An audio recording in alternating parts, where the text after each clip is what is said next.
Mengawali jumpa kita, kami hadirkan informasi dari Pangkalan Balai Banyuasin. Pemirsa, deretan mobil dinas usang milik Pemkab Banyuasin membuat pemandangan di areal parkir kurang menarik.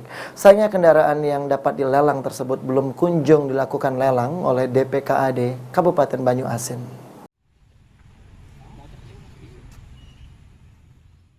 Deretan mobil dinas usang milik Pemkab Banyuasin membuat pemandangan di areal parkir kurang menarik. Sayangnya kendaraan yang dapat dilelang tersebut belum kunjung dilakukan lelang oleh DPKAD Kabupaten Banyuasin.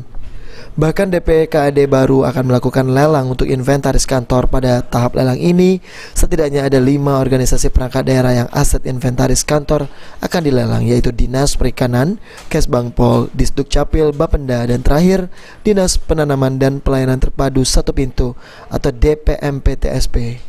Sementara untuk rencana lelang Randis diperkirakan pada bulan Juni 2023 mendatang, karena harus ada tahapan terlebih dahulu untuk lelang, diantaranya harus inventaris Randis, kemudian cek fisik, dan terakhir lelang. Sulaiman Pal TV.